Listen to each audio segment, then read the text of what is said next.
हरियाणा की पूर्व शिक्षा मंत्री गीता बुक्कल हमारे साथ मौजूद है। मैडम, सेशन के अंदर अविश्वास प्रस्ताव लाया गया है, क्या आपको लगता है कि अविश्वास प्रस्ताव सार्थक साबित होगा?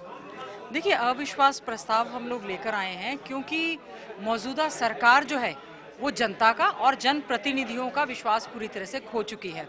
आज हमारे किसान जो 100 दिन से ज़्यादा हो गए हैं आंदोलनरत है, 250 से ज़्यादा किसान अपनी शहादत दे चुके हैं, जिसमें आज विधानसभा के पटल पर हमारे लीडर ऑफ अपोजिशन आदरणीय चौधरी भूपेंद्र सिंह हुड्डा जी ने कहा है कि आंदोलन के दौरान शहीद जो किसान हुए हैं ओबिचुरी में उनको भी आज शामिल किया गया है। अनएम्प्लॉयमेंट एक बहुत बड़ा मुद्दा है जिसमें हरियाणा सरकार जो है बिल्कुल फेल रही है।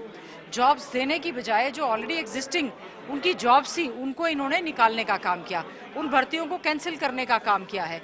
तो हम पूछना चाहते हैं, लॉ एंड ऑर्डर की स्थिति बद से बदतर होती जा रही है। आज विधानसभा में जब हमने लॉ एंड ऑर्डर पर एडजर्नमेंट मोशन दिया था वो रिजेक्ट करने का काम किया।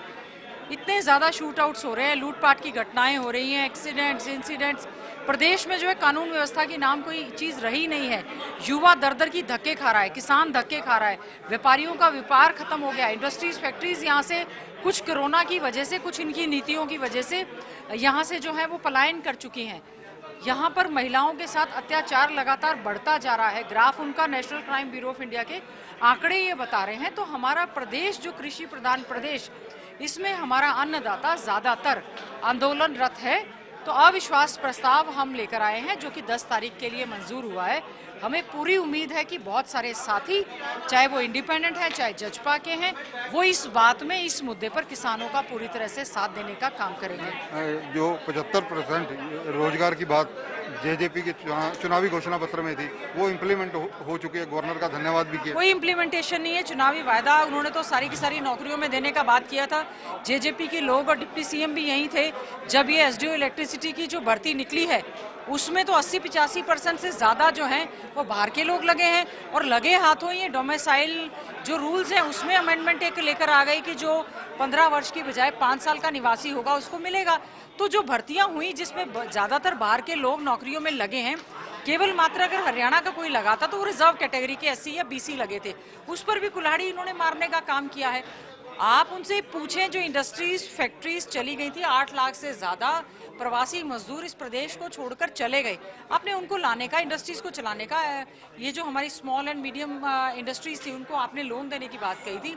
आप 75% केवल कह रहे हैं और पीठ थपथपा रहे हैं। आज तो गवर्नर साहब ने उसका जिक्र अब केवल लिख दिया। अगर नौकरी दें बहुत अच्छी बात है, लेकिन इससे आपने देखा होगा फिक्की, चैम्बर ऑफ कॉमर्स और ये लोग विरोध कर रहे हैं कि इस तरह की कंडीशंस लगाने से ज़्यादा सा प्रदेश का विकास नहीं होगा। व्यापारियों पर, खासकर उद्योगों पर इसका क्या असर रहेगा?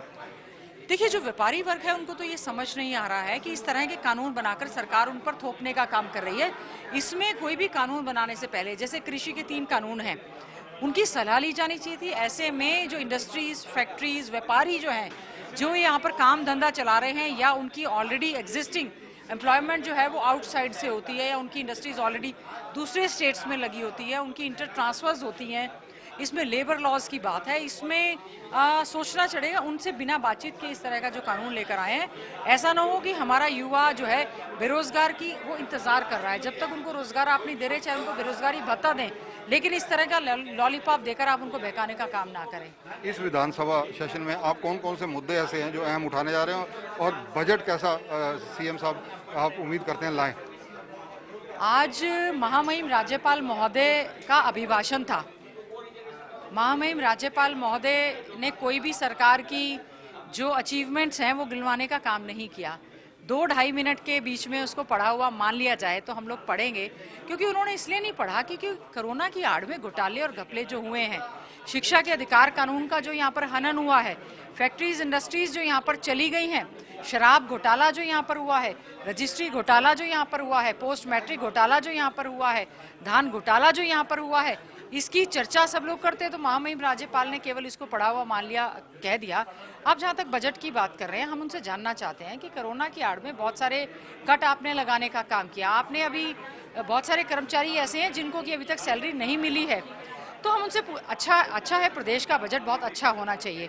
कृषि प्रधान हमारा प्रदेश है, हमारा देश है, उसमें सबसे पहले तो किसानों की सबसे ज़्यादा आंदोलनरत अन्नदाता की सुनी जानी चाहिए। दूसरे नंबर पर बेरोजगारी झेल रहे युवाओं के लिए इंडस्ट्रीज फैक्ट्रीज के लिए प्रावधान होना चाहिए।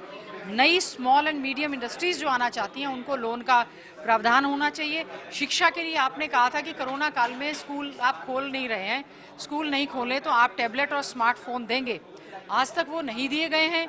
यूनिवर्सिटीज़ आपने आज तक खोली नहीं है।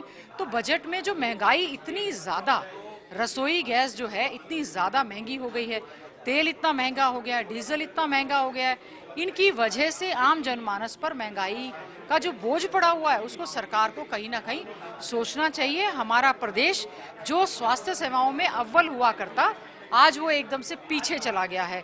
हमारा प्रदेश जो शिक्षा के क्षेत्र में बहुत ज़्यादा अव्वल हुआ करता, ज़्यादातर school, college, university, polytechnic, engineering college, ITI इन्होंने बंद करने का काम किया है। तो हम कहना चाहेंगे कि बजट अच्छा हो तो अच्छी बात है, लेकिन अगर बजट ऐसा जो प्रदेश को कर्जे में डुबोता जा रहा है, तो पैदा होने वाला बच्चा भी अगर कर्जवान होगा तो बड़ा ही अजीब स्थिति है। और पिछली बार बजट में जो प्रावधान किया गया था कोरोना की आड़ में, उसको मना करने का काम किया। बहुत सारी स्कीम्स हैं, एक्सीडेंटल स्कीम्स थी जो कि श्यामा प्रसाद मुखर्जी इन्होंने राजीव गांधी जी के नाम से जो हमारी स्कीम थी उसको बंद करने का काम किया, कट लगाने का काम किया है। तो हम उम्मीद करते हैं कि प्रदेश में अच्छा बजट आएगा ताकि जनमानस को शांति मिले। लेकिन इस सरकार से ना आज महामहिम राज्यपाल महोदय ने जिस प्रकार से उनका अभिभाषण हुआ, उसके चर्चा पर हम बताएंगे कि वो स्मार्ट सिटीज़ का जिक्र है, बहुत सारे ऐसे इश्यूज हैं जो कि लॉ एंड ऑर्डर की बिगड़ती व्यवस्था है, उस पर हम लोग पूरी तरह से इसमें चर्चा करेंगे। उम्मीद करते हैं बजट अच्छा हो ताकि प्रदेश हित में हो और आम जनमानस को उसमें राहत का काम मिले। धन्यवाद गीता बुक्कल जी। तो ये हैं पूर्व शिक्षा मंत्री गीता बुक्कल, जो बता रही हैं कि कांग्रेस की क्या तैयारी और किन मुद्दों को सेशन में उठाने जा रहे हैं। कैमरामैन सुनील के साथ चंद्रशेखर धरनी, पंजाब केसरी टीवी, चंडीगढ़।